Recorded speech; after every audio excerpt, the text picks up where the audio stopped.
Hi everyone, good afternoon, almost good evening, and thank you for this opportunity to share with all of you via the live our conversation about spiritism with Paul Stephen Spirit Center.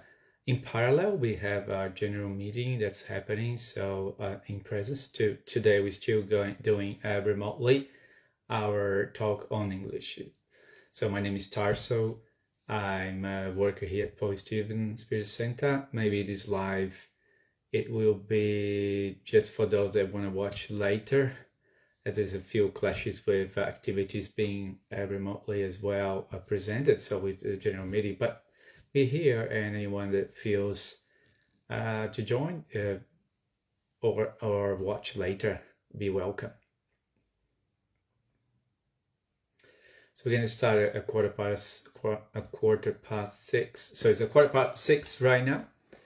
Hopefully everyone can hear me. Well, it's not, later, I guess. Let me just check my phone.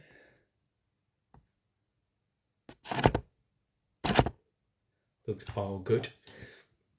So I'm going to start a connection with my mentor guide, with our mentor guides from our Spirit Center, Paul Stephen Spirit Center, our mentor from our Spirit Center, all the workers that work towards our Spirit Center, our mentor from Australia, from all the countries, and Master Jesus, Mother Maria, Mother Mary, and that can bless us on this afternoon. So the topic today is wealth, and in relation to our life, current life, or incarnation, from a perspective of reincarnation, this incarnation, this time that we are spending here in Earth. So the title focus, apologies, the title focus on exploring and discussing the challenge that we have to deal with lots of amount of money, wealth, or even some amount of money, or any amount of money we have, our possessions, our possesses, or material things that we have in our hands on this life, and how we perceive having more money, but in parallel our spiritual development. Some say that having lots of money is the most difficult trial that you can have in your life, due to the test they impose on us in terms of our moral values when we are confronted with having big sums of money or big possessions of large amounts of material things that could exacerbate our pride and our vanity. And that's what most of the religions they discuss this topic.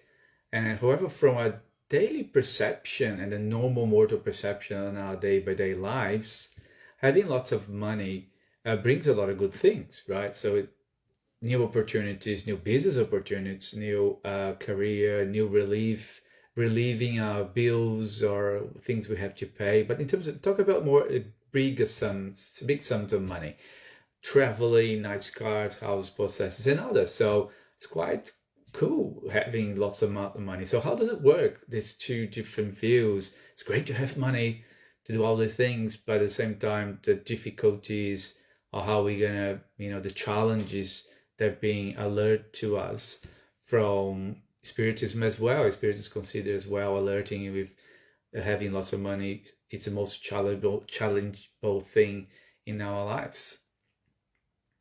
So if multiple religions have the same views, similar views, and it's very hard to go hand in hand the development of our spiritual being, as well as deal with money because of these temptations. Because the temptations you put roadblocks in our lives that may change a course of the course of our lives in different ways that we shouldn't do it from a moral perspective, and get involved in things that maybe we shouldn't get involved because the money just pushes us through these situations.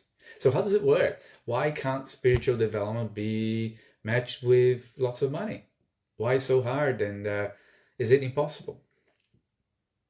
So it's an interesting point, and this applies as well, not just for lots of sums of money. It could be just our normal lives, the money and the process that you have right now. How do you live your life? Are you just a scrooge? Like what I mean is having lots of money and don't divide with anyone else. Um, are we doing the right things? Are we remembering about our neighbor? Are we doing the right things we should do? Right. So there's always these things about should I do more for our neighbor? How can we improve in that situation? I think we always ask this. We are sometimes afraid of giving money for the institution that may not do what they promise. So all these past perceptions that may be not really true, and then we kind of puts a lot of doubts in our heads.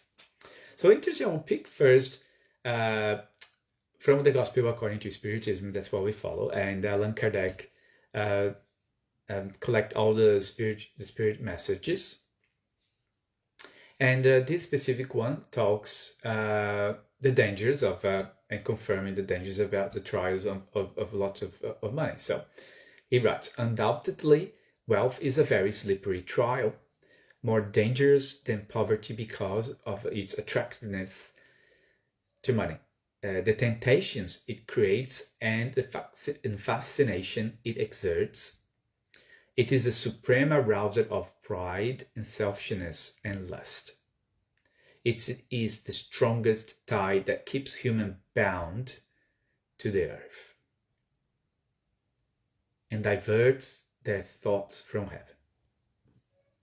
It produces such excitement that we often see that those who go from poverty to wealth soon forget their former condition, those who shared with them in it, and those who helped them in it, and they become insensitive, selfish, and vain.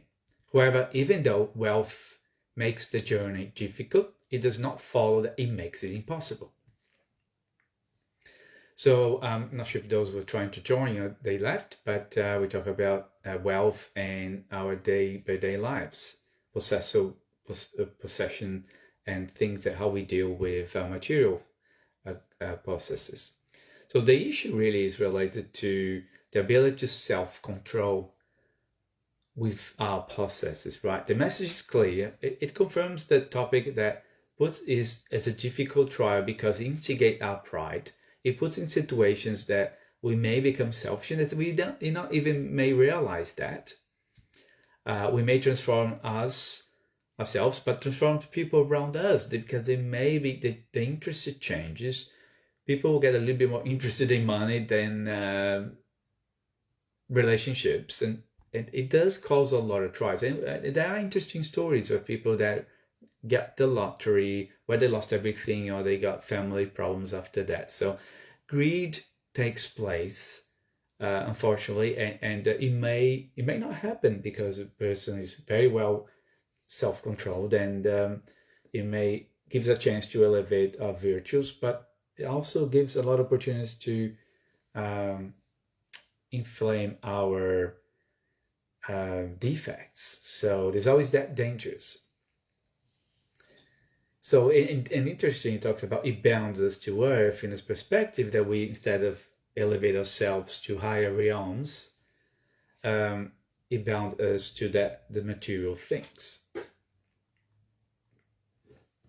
And another message which I found I want to bring and read here is that Spirit right, one of those Spirit's messages brought is that you have been thinking only of your own bodies, whose well-being and pleasures have been the sole object of your selfish solicitude. For your body, which dies in future, you have neglected your spirit, which you live forever. That master so cherished and cared for has become your tyrant. Material things. It commands your spirit, which has become its slave, and is that the purpose of the existence that God has given you. So interesting how much time we got in our hands, and it's a valuable thing, time, because remember, people say time is money, money is time. But from that perspective of time and how much we pay attention to money, or how much of we actually get the balance between the spiritual values and the moral values, and spending more time about not about the wealth, but more about what the people are around us and worried about some other people's problems.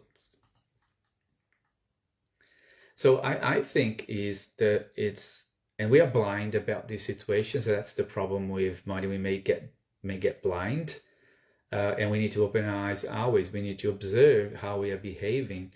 We don't need to be super rich for doing that.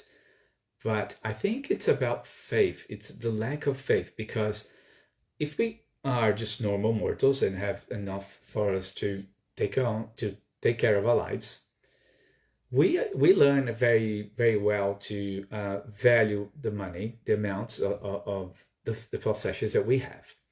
And depending on the type of faith, if I don't have a faith that tomorrow I'll be fine and I have enough to survive, I'll be very scratched. I'll be hanging with towards my chest and be worried and afraid that tomorrow I don't have it. But that's lack of faith is an exaggeration, because if you have the faith that everything is going to be fine tomorrow, again, it's an exaggeration. I'm not saying that we have to waste our money on things and live our lives that so much the God is going to give me everything, because we are responsible for it. It's not about that, but it's about having that faith that if I do the right things, if I work hard, which we all do, tomorrow we'll have sufficient to live. So that means it gives us a space to share the surplus, to share what we have with others. So there's this amazing work that we are able to do, for example, with World Vision, when you can sponsor a child, or impoverished children that the Spirit Center helps as well. When one of our friends, they built a school in Kenya, I think it's Kenya, if I can't remember specifically, where she dedicates her life, and the couple, and her husband works, but the wife, she is the teacher, and she built a big school, and she dedicated her life for the school. So we can be part of this. We can be part of building and working towards the progress. So, but this has to be related with faith. So it doesn't matter if you have a little bit of money, a lot of money. Faith doesn't change. It's just we're going to be, with little money, we're going to be afraid of if I have enough to live tomorrow. But with big money, we'll be even more afraid if all my fortune disappears tomorrow. So our behavior is going to be driven by this fear. So building this faith and going deep and building that faith that everything will be fine tomorrow, we'll be able to share perhaps more and be able to be more helpier with ourselves internally, because we're going to be helping others, and then everything we give, we receive back in double. So the issue lies in terms of being possessive about things, again, be afraid.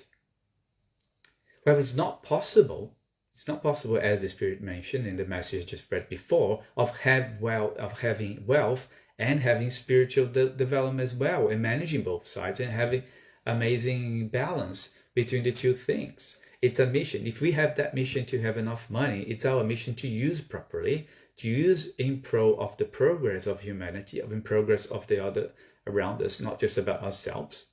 And I did talk about World Vision does amazing work, and the working in Kenya. And money, it's important because it's about the progress, it's about the endeavors that help us to drive, to strive, and then build new things for progress. And we see many people, we can look at examples of interesting person. If we remember about the Nobel Prize, right? The Nobel Prize. Nobel is the surname of Alfred Nobel. He was an example of using money for progress, diverting the fortune he built while he was alive in 1894. He was an inventor, a chemist, engineer, and inventor. He invented 355 inventions where he made most of his fortune. And one of them was dynamite. So he realized early on that when he died, what he was going to be, how people would perceive it, if he was really happy with all the fortune he had built. So he wanted the last. So he decided the last will, signing the Swedish Norwegian club in Paris in 1895. He decided to donate all his will to this foundation of providing prizes for those that would make the astonished work of doing amazing things for progress in terms of physics, in the realm of physics, chemistry, physiology, medicine, literature, and peace. And donate, I think the prize was $1 million. I think it's still the case. But back then he had $186 million, US million dollars back then. So it was a lot of money. So, and then he decided to give that money to those to develop, to encourage, to motivate people to work towards progress. And that's an example of using, for those that have a large amount of wealth, driving those works towards motivation for progress. Another amazing case, and it's our amazing Ayrton Senna, which if you look deep dive on his life, he always had work about philanthropy, where I think he donated $400 million of his personal money during the times for different child institutions towards kids. But since he died, his sister continued to work, and she found one of the education centers where she has already donated more than 70 million. So using that wealth to drive, and a lot of people with a lot of money, they do that. So coming down to our life, small where we are, if you're not big wealthy, we can do our part to balance this, the very wealth that we have from a healthy perspective, from a money perspective, from a happiness perspective. I'm pretty sure we are wealth from these perspectives, and then share those things that we have. It's amazing. I'm going to read another passage here in the gospel. Is a message from the Spirit, which he sees us, and the other side where we so worried about money and we devote so much time and forget about develop ourselves. So he wrote, "Whenever I consider how short life is," that's the Spirit talking, life in earth, "I'm grievously impressed by your incessant preoccupation with your material welfare, whereas you attach so little importance and devote so little time to your moral improvement compared to the time we spend towards developing more wealth, which shall be counted, the spiritual development shall be counted to you for eternity. In seeing your industries, the industries that you built, one might believe that is connected with an issue of great interest for humankind, whereas in most cases nothing more than an attempt to satisfy exaggerated needs and vanity, or to give yourselves over to excesses. How much grief, worry, and torment you inflict upon yourselves. How many sleepless nights to increase wealth that's often more sufficient already." So interesting, because we're chasing something sometimes, we have sleepless nights, and each person have its own struggles. We need to fight for our life, for work and development in our career. It's valid, but is the exaggeration, and from the other side, where is the reality comes from the spiritual development, which is eternal. We see that lack of overall view, of a cosmos view that we have when we're here incarnated. Because, and what's amazing is, and because this we create this illusion about having a lot amount of wealth, which is, we can describe in that from a perspective of, if I have lots of money, lots of wealth, I do not worry anymore. I'll be a happier person. I don't have to work anymore. Some people gain the lottery, right? So, or even building richness and kind of stuff. So all these topics or I can help an institution if I have a lot of money. But that is a point of before in that. What happens after if we achieve this? From that perspective of not working anymore. Interesting enough that people are very successful and have lots of money, very successful, and they are also actually very charitable. And you see they are very hard workers, even though after they have lots of money. But it's a kind of hard work where you share your time between philanthropy as well as business that they do have, and both becomes balanced. So if you get lots of money and not going to work, you may become, there are some that do that, but you may become unhappy. Not to worry anymore about money. Well, there are different types of worries, because everything in our life we worry about. It depends how much worry we do get about it, but the worries will change. It's about bigger businesses, big responsibilities, employees' responsibilities, because that's what that's the way, if we had lots of amount of money, we should invest, is creating jobs and do all these different things for the progress, or even help and develop education, whether it's education in the other countries that are not well developed, or even look after the families that are here that's struggling in Australia, and kids that we can see they don't have the meal, they don't have the lunch box. It's very, very heartbreaking. So another point is that, so you say, do not worry, I won't worry anymore if I have money. I think you're going to worry even more, because how we can live with the money and manage those resources, which is a big responsibility. I could give money for an institution, it's true, but the act of just giving the money for an institution is not enough to make us fulfill. It's about the interaction. It's about the work we need to put forward, and to make that relationships that will make us happier. And in terms of making us happy, is about, without charity there is no salvation.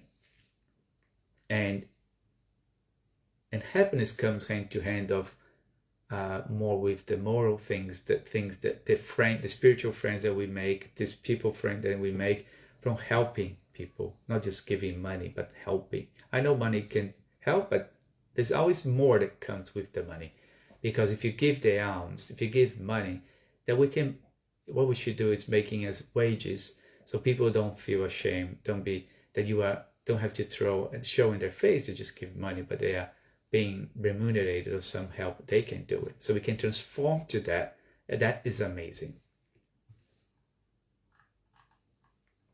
So in the end, we see that either we can balance our lives, but usually we are going towards money or spiritual development. And having that balance, sometimes you need to decide. I take off from the acceleration for certain things of have more houses, make more money, but you have to find that balance. So we don't get the money to be a servant for the money, but the money will serve us for amazing things that we can build. So, and not forgetting that, what the interesting message I want to read here is, not forgetting that whether your fortune has come from your family or whether you have earned it from your labor, there's one thing that must never forget. Everything comes from God and returns to God, if you want to call nature. Nothing on earth belongs to us, not even our poor body. Death will strip all of it, just as it will all other possessions. We are trustees, not proprietaries of everything we have. Everything is handed to us and we build that, not just handed, sometimes handed, but we fight for it.